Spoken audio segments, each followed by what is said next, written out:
अस्सलाम वालेकुम, मैं हनीफ दुआमी और आप लोग देख रहे हैं टोरंटो में पाकिस्तानी कम्युनिटी का मकबूल न्यूज़ चैनल डी आवामी। नाज़रीन, आज बात करते हैं सिंध में करप्शन से मुतालिक, जो एक बहुत बड़ा मसला बन चुका है। सिंध में करप्शन रोज़ बरोज़ बढ़ती चली जा रही है। सिंध का कोई भी ऐसा महकमा नहीं जहाँ करप्शन ना हो। पुलिस के महकमे से लेकर बल्दियात का महकमा हो, ट्रांसपोर्ट का महकमा हो, कोई भी ऐसा महकमा नहीं जहाँ पर रिश्वत नहीं। पुलिस के महकमे में सिपाही से लेकर आईजी तक, और किसी भी दूसरे महकमे में अर्दली से लेकर सेक्रेटरी और सेक्रेटरी से लेकर मिनिस्टर तक, सब के सब इस हमाम में नंगे हैं।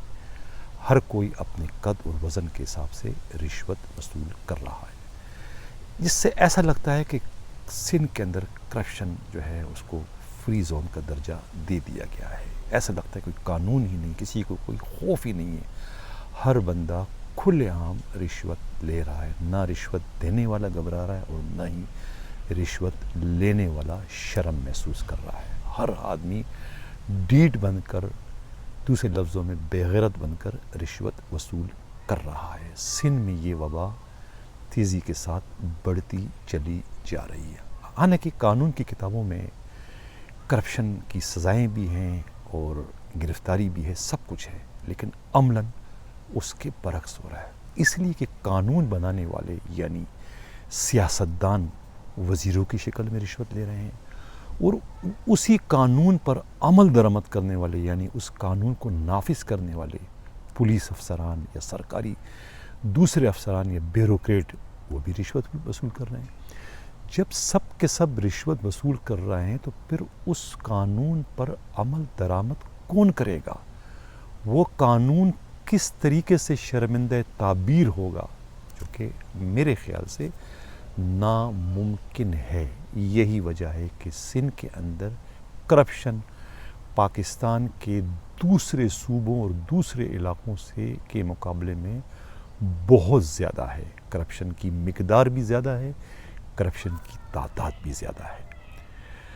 अब इसी तरह की सूरत हाल में जब ये ख़बरें सुनने को मिलें कि भाई एक करप्शन ज़दा सरकारी अफसर या अदालतों का सामने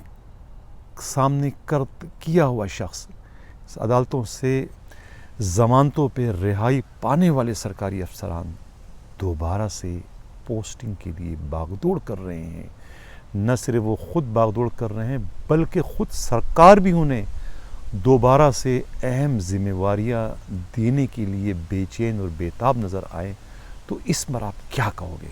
इस पर क्या आपका रोने को या सर फोड़ने को दिल नहीं चाहेगा? बिल्कुल इसी तरीके से सिंध के अंदर हो रहा है। अभी हमारे इस चैनल को बाखबर ज़राए से ये इत्तला मिली है कि डिस्ट्रिक्ट ईस्ट के एक साबिक डिप्टी कमिश्नर मोहम्मद अली शाह, जो करप्शन के इल्ज़ाम में, वो दूसरी बेज़ाबतियों के इल्ज़ाम में इस ओहदे से निकाले गए थे और अदालतों का उन्होंने सामना किया था। नेब की अदालत का सामना करने के बाद अब वो ज़मानत पर रिहा हुए, तो ज़मानत पर रिहा होते ही उनके सरपरस्तों ने उन्हें दोबारा से डिप्टी कमिश्नर लगवाने के लिए कोशिशें तेज़ कर दी हैं। इस चैनल को इंतहाई काबिल एतमाद ज़राए ने यह इत्तला दी है कि मुमकिन है कि 2 दिनों में, 4 दिनों में या इसी हफ्ते में मज़कूरा ब्यूरोक्रेट जो हैं दोबारा से डिप्टी कमिश्नर ईस्ट की सीट पर बैठ जाएंगे, क्योंकि ओमनी ग्रुप का एक बड़ी शख्सियत एजी मजीद, जो साबिक सदर पाकिस्तान आसिफ अली ज़रदारी के बहुत ही करीबी साथी हैं, वो इस पोस्टिंग में बहुत ज़्यादा दिलचस्पी रखते हैं। एजी मजीद कोई मामूली शख्सियत नहीं है। यूँ समझो कि इस वक्त पूरी सिंध हुकूमत उसके एक इशारे पर चल रही है। अगर वो चाहें तो किसी भी मिनिस्टर को 1 सेकंड में घर भेज सकते हैं और किसी भी को एमपी को 1 सेकंड में मिनिस्टर भी बनवा सकते हैं। वो इतने बाअसर हैं, इतने बाइख्तियार हैं। अब आप अंदाज़ा लगा लें, अगर उन्होंने ये ठान ली है कि मैं मोहम्मद अली शाह को दोबारा से डिप्टी कमिश्नर ईस्ट देखना चाहता हूँ, तो फिर दुनिया की कोई भी ताकत इस फैसले की राह में रुकावट नहीं बन सकती। तो ये फिर बात یقینی کہی جا سکتی ہے کہ محمد علی شاہ دوبارہ ڈپٹی کمشنر ایسٹ بننے میں کامیاب ہو جائیں گے۔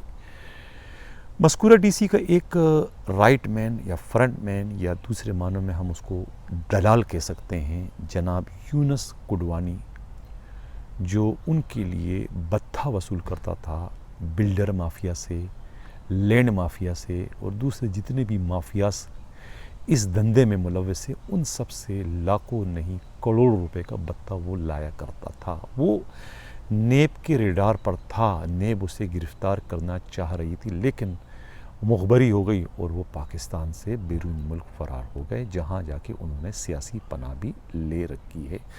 ان کی غیر موجودگی میں انہی کا ایک منظور نظر دوسرا فرسٹ رائٹ مین یا فرنٹ مین یا دلال شبیر بکرا یہ کام کرتا رہا، جو نیب کے ہاتھوں چڑھ گیا اور ان دنوں وہ جیل میں ہے۔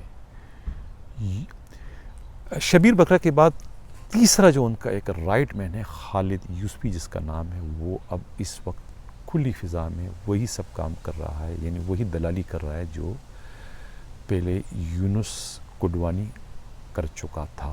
یعنی وہ منسٹروں کو بھی اور ڈپٹی کمشنر کو بھی اور تمام لوگوں کو بتہ وہیں سے لاتا ہے جہاں سے یہ باقی لوگ لایا کرتے تھے۔ بتہ کوئی ہزاروں میں نہیں، لاکھوں میں نہیں، کروڑوں میں ہے، وہ بتہ لاتا ہے اب بھی۔